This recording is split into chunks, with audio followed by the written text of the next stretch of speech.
The distress call. The crystalline spires of Lumina Prime shattered one by one as the Vrekan warships rained destruction from orbit. Once a beacon of art and science in the Andromeda sector, the planet now burned under relentless bombardment. The luminary, slender beings with iridescent skin that had spent millennia as healers and diplomats, huddled in the remains of their communication center. "How much longer, Ilara?" asked High Chancellor Toran, his voice barely audible over the distant explosions. His normally radiant blue skin had dulled to a sickly gray as he watched their civilization crumble. Chief Engineer Ilara's six-fingered hands danced across ancient control panels. "Minutes, Chancellor. That's all we have." Around them, the final dozen members of the Luminary Council worked frantically to complete their last hope. For 8,000 years, the Luminary had been peacekeepers, using their advanced technology to heal and unite. Now, they faced extinction at the hands of the Vrekan Imperium, a militaristic species that had emerged from the outer reaches with terrifying efficiency. "The message must reach as far as possible," Toran said, resting a gentle hand on Ilara's shoulder. "It's our last chance." The building trembled as another bombardment struck nearby. Crystalline dust rained from the ceiling. "They're getting closer," someone whispered. Ilara nodded grimly. "The message is ready. I've included everything. Our coordinates, data on the Vrekan fleet, our biological and technological archives." She didn't finish the sentence, but everyone understood what was at stake. Chancellor Toran looked around at his people, scholars and scientists, never warriors. The Luminary had forgotten conflict long ago, believing the galaxy had evolved beyond such primitive behaviors. How wrong they had been. "Send it," he ordered. "Use all remaining power." Ilara pressed her palm against the ancient console. The machinery hummed to life, drawing energy from the planet's core itself. Lights throughout the facility flickered and died as power redirected to the transmission array. The signal burst outward, carrying the desperate plea of a dying civilization, racing beyond their solar system, beyond charted space, hurtling through the darkness between stars. 6 weeks later, on the edge of Earth's solar system, the experimental vessel Horizon drifted silently in the shadow of Neptune. Inside the bridge, Captain Sarah Chen floated in zero gravity, her dark eyes fixed on the data streaming across her console. "Captain, we're picking up something unusual," Lieutenant Reyes said, frowning at his station. "Some kind of transmission on frequencies we've never monitored before." Sarah pushed herself over to his station. "From NASA? The ESA?" "No." Reyes looked up, his face pale. "It's not from Earth. It's not human." The bridge fell silent. After decades of searching, humanity had found no concrete evidence of extraterrestrial intelligence. Until now. "Let's hear it," Sarah ordered, her heart racing. Reyes pressed a button, and a strange sound filled the bridge, rising and falling tones unlike any language ever heard on Earth. But beneath the alien sounds, there was something unmistakable. Fear. The ship's AI began translating, converting the alien mathematics into simple text. Words appeared on the main screen. "HLPUS. We are dying. Coordinates AT. Jade. The VREKKAN. Cubo Mimis for all." Sarah stared at the message, then at the star map showing the signal's origin, far beyond where humans had ever traveled. "Protocol says we return to Earth immediately with this information," her executive officer, Commander Alvarez, reminded her. Sarah nodded slowly, then straightened her uniform. "Plot a course," she said. "For Earth?" Alvarez asked. "No."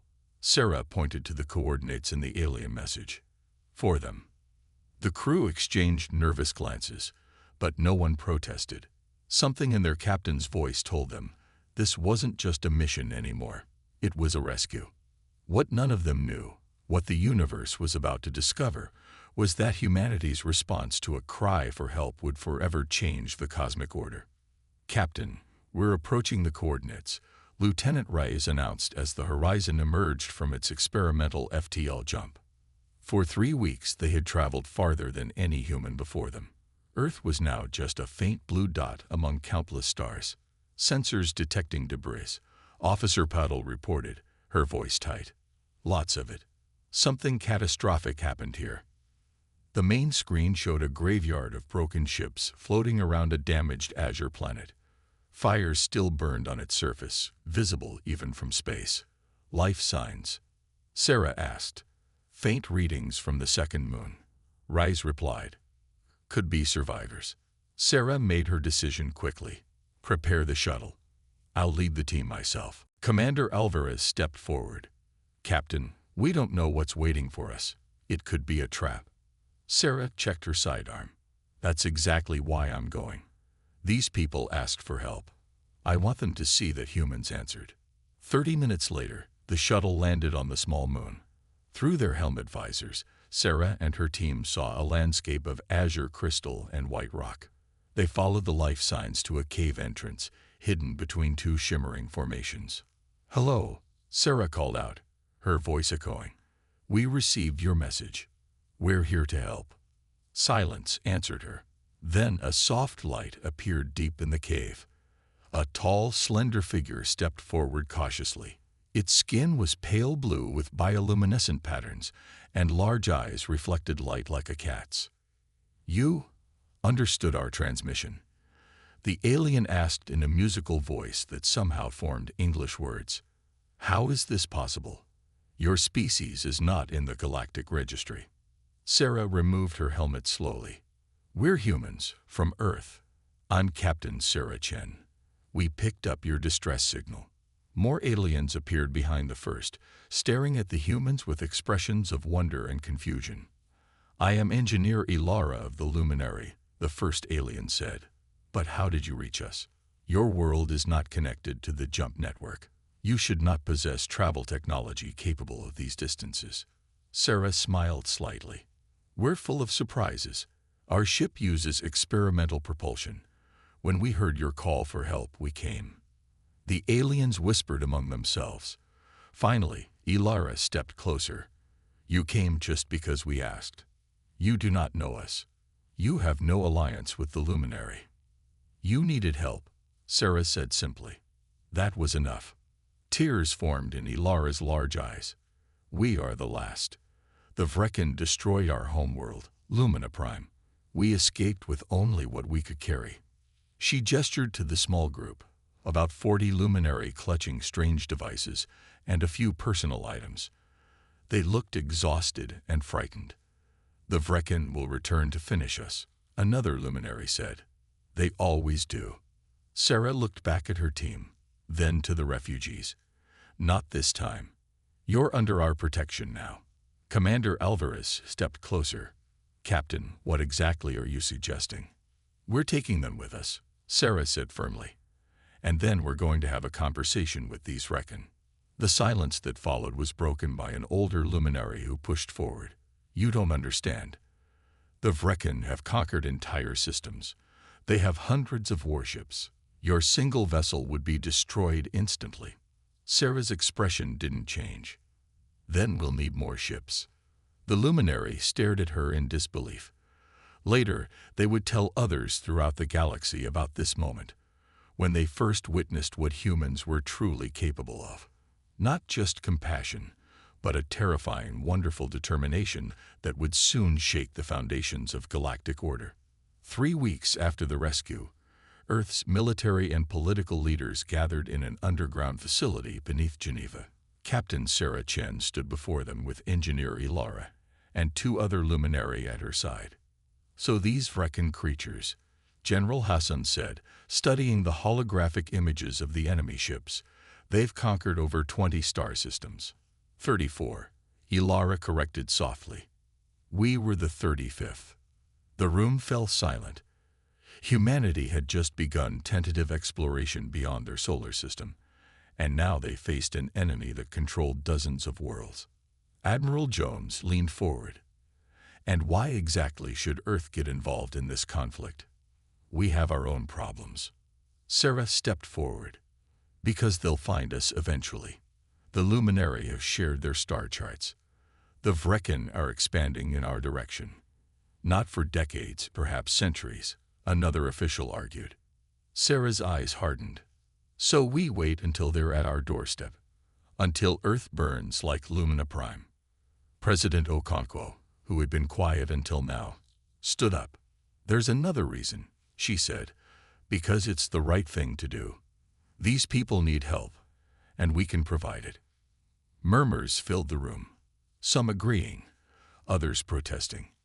We're outnumbered and outgunned, General Hassan pointed out. Their technology is far beyond ours. Ilara stepped forward cautiously. If I may speak. When the president nodded, she continued, your technology is unusual to us, different from galactic standards. Primitive, you mean? Admiral Jones said flatly. No, Ilara replied. The Vrekken rely on energy shields and predictable tactics codified over centuries. They've never faced kinetic weapons like yours in millennia, and your nuclear devices would be completely unexpected. Sarah smiled slightly. They think they're fighting by established rules. We don't even know what those rules are. One of the other Luminary, a tactical advisor named Zorel, activated a small device. A map of nearby star systems appeared. There are others who resist the Vrekken, secretly, he explained. Small forces hiding on moons and asteroids. If Earth were to stand openly against the Vrekken, they might join you. President Okonkwo looked around the room. We need to vote. Do we bring this to the United Nations Security Council? Before anyone could respond, a junior officer burst into the room. Madam President, we've detected multiple ships entering the outer solar system. They're not ours. Sarah and Ilara exchanged alarmed looks. The Vrekken? Okonkwo asked. No, Sarah realized with growing dread. The Luminary refugees we rescued. The Vrekken must have tracked them to us. President Okonkwo's expression hardened. Then they already know about Earth. Our choice has been made for us. She turned to General Hassan. Deploy our forces. We're not giving them a foothold in our system. As the room erupted into activity, Sarah approached Ilara. I'm sorry we brought this to your door, the Luminary whispered. Sarah shook her head. No, for the first time, they'll face an enemy they didn't expect. She looked at the approaching fleet on the monitor. It's time the Vrekken learned about humanity. Throughout the facility, soldiers prepared for battle. On screens worldwide, the president addressed Earth's population. Humanity had never faced an alien invasion before, but they had prepared for it in movies, books, and training exercises for generations. The Vrekken Imperium was about to discover why humans were considered the most unpredictable species in the galaxy. Humanity unleashed. The first Vrekken ships entered Earth's orbit with arrogant precision, their sleek black hulls gleaming against the blue planet. Inside the lead vessel, High Commander Draz surveyed the primitive world with cold satisfaction. Another defenseless species to add to the Imperium, he said, mandibles clicking. Prepare the standard ultimatum broadcast. Commander, his sensor officer interrupted. We're detecting unusual movement from the planet's surface. Their panic is expected, Draz dismissed. No, sir. These are launches. Hundreds of them. Draz turned to the view screen as warnings suddenly flashed across every console. The humans had not waited for diplomacy or threats. They had not followed any protocol known to spacefaring species. Instead, they had launched everything in their arsenal simultaneously. Missiles, fighter jets, and hastily retrofitted spacecraft armed with nuclear warheads. Impossible, Draz whispered as the first impacts rocked his ship. No species responds this way. From the command center beneath Geneva, Sarah Chen watched as humanity's first interstellar war unfolded. Beside her, Ilara and the other Luminary stared in awe at the humans' response. Your people fight without hesitation, Zorel observed, both impressed and disturbed. We've been preparing for alien invasions since before we had electricity, Sarah explained. We just never thought we'd actually have to do it. On the main screen, the Vrecken fleet's perfect formation had dissolved into chaos. Their energy shields, designed to repel focused energy weapons, struggled against the kinetic impacts of thousands of missiles. Several smaller vessels had already been destroyed, while the larger ships showed signs of significant damage. The Vrecken are regrouping, General Hassan announced. They're adapting to our attack pattern. Sarah nodded. As expected. Time for Phase 2. She turned to Ilara. Are your people ready? The luminary engineer nodded solemnly. The modifications to your satellite network are complete. We've never used our healing technology this way before. Today we're healing the galaxy, Sarah said, then gave the command.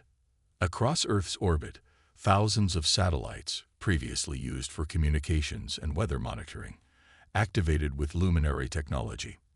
They began broadcasting a signal that interfered with the Vrecken ship's neural interfaces, causing confusion among their crews.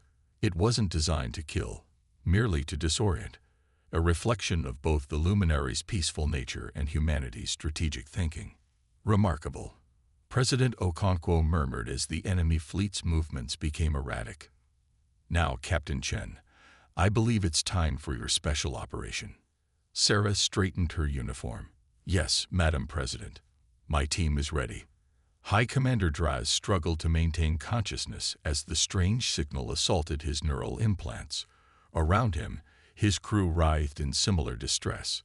The supposedly primitive humans had not only launched a devastating physical attack, but had somehow weaponized the Vrecken's own neural technology against them.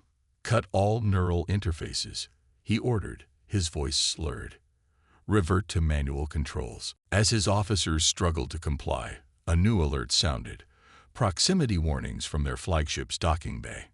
Impossible, his security chief gasped. Nothing could penetrate our. The bridge doors slid open, and several figures in strange armored suits entered, weapons raised. Humans. They had somehow boarded the Vrecken flagship during the chaos. Sarah Chen removed her helmet, facing the alien commander directly. High Commander Draz, I presume. I'm Captain Sarah Chen of Earth. We'd like to discuss terms of your surrender. Draz stared at the small human female in disbelief. You board my ship? You demand my surrender. Do you know who we are? The Vrecken Imperium has conquered 34 systems. And yet you've never met humans before. Sarah replied calmly. Consider this your introduction. Behind her, the human boarding team secured the bridge with practiced efficiency. Among them was Zeril, the luminary tactical advisor, who looked at his former oppressors with quiet satisfaction. Your shield technology is impressive, Sarah continued, but it has a fundamental flaw. It's calibrated for energy weapons, not physical projectiles. Your neural interfaces are advanced, but vulnerable to specific frequencies. Your battle formations are perfect, too predictable. She stepped closer to the alien commander. In 3 hours, we've destroyed 8 of your ships and disabled 12 others. We currently have nuclear weapons attached to the drive cores of your remaining vessels. This is not how war is conducted. Draz protested, his mandibles quivering in outrage. There are protocols, rules established across the galaxy. Sarah smiled thinly. We don't know your rules, Commander. We only know survival. The news of the Vrecken defeat spread across the galaxy like wildfire. Species that had hidden from the Imperium for generations emerged from secrecy. Resistance movements on conquered worlds suddenly found courage. The Galactic Council, which had long appeased the Vrecken, called an emergency session. 3 weeks after the battle, representatives from 17 species gathered in the ancient council chamber. The humans had been granted unprecedented immediate membership, with Sarah Chen serving as Earth's first ambassador. These humans are barbarians, declared the Zentari representative, a tall insectoid being. They used primitive explosives. They boarded ships without proper challenge protocols. Yet they succeeded where our forces have failed for centuries, countered Ambassador Trell of the Asari, her crystalline skin shimmering under the chamber lights. Sarah stood calmly at the center of the chamber. After negotiating the Vrecken withdrawal from Earth space and establishing protective zones around several formerly conquered systems, she had been summoned to explain human warfare tactics to the Council. Ambassador Chen, the Council leader said, "Please help us understand. Your species fights with a ferocity that disturbs many here." Sarah nodded. "We fight to win. On Earth, we've had thousands of years of warfare. We learned that victory sometimes requires unconventional approaches." Murmurs filled the chamber. The concept wasn't new, but the human willingness to embrace it shocked many. And yet, the leader continued, displaying images on the large screen. "After combat, your medics treated wounded Vrecken soldiers alongside your own. You risked lives to rescue enemy survivors." The chamber grew quiet. This contradiction confused them even more than human battle tactics. Sarah smiled slightly. "That's also part of being human. We can be fierce warriors and compassionate healers, sometimes in the same moment." Among the observers, Ilara watched with growing understanding. The luminary had worked closely with humans for months now. She had seen their contradictions firsthand. "If I may speak," Ilara said, stepping forward. When the Council nodded, she continued, "My people studied thousands of species before our fall. None were like humans." She gestured to Sarah. "They evolved as predators, yet chose to become protectors. They can love deeply and fight savagely. This duality makes them unique." As Ilara spoke, the chamber doors opened.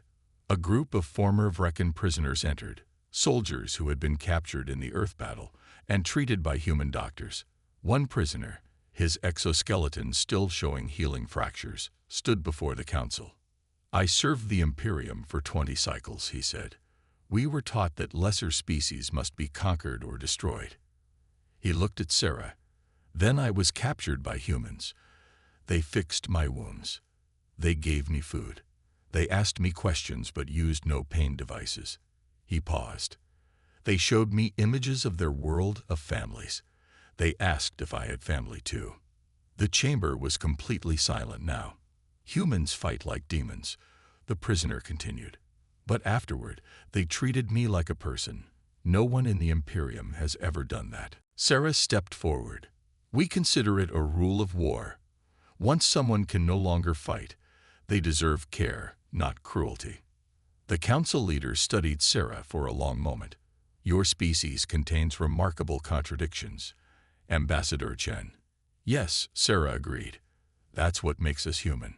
Across the galaxy, more stories spread, not just of human battle prowess, but of their strange compassion.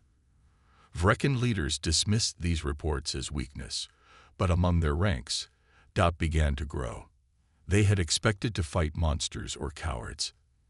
Instead, they faced something they had never encountered before, a species that fought fiercely for others, not just for themselves.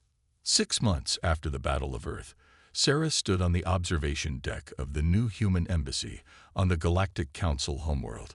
Beside her, Ilara watched ships from a dozen species coming and going in the busy spaceport. "The Vrecken have withdrawn from 3 more systems," Ilara reported, "without a shot fired. Your reputation precedes you." Sarah nodded. "Fear can be effective, but it's not a long-term solution. And yet you continue to prepare for war," Ilara observed. "Your people build more ships each day. The best way to avoid fighting is to be very, very good at it," Sarah replied. "An old human saying." Ilara's bioluminescent patterns shifted in what Sarah had come to recognize as amusement. "You humans are walking contradictions, warriors who crave peace, individuals who fight for communities, beings capable of both terrible destruction and remarkable creation." Sarah smiled, watching a group of human scientists working alongside luminary healers in the garden below. Together, they were developing new medical technologies that combined human innovation with luminary biological knowledge.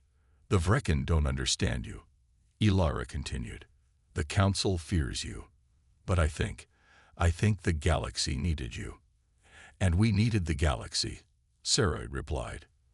"We just didn't know it until we heard your call." In the distance, A new ship emerged from Earth's recently established jump point, the Horizon Aya, humanity's first purpose-built diplomatic vessel. Unlike its predecessor, it carried no weapons. Instead, it housed representatives from 20 Earth nations and carried gifts of technology, art, and knowledge. Yet behind it, nearly invisible against the backdrop of space, traveled 3 heavily armed escort ships, a reminder that humanity's hand of friendship came with a backbone of steel. The galaxy was changing. Old powers were receding, new alliances were forming, and at the center of it all stood humanity, mysterious, contradictory, terrifying, and hopeful. A species that answered a desperate plea for help, and in doing so, became both the galaxy's most feared warriors and its most valued friends.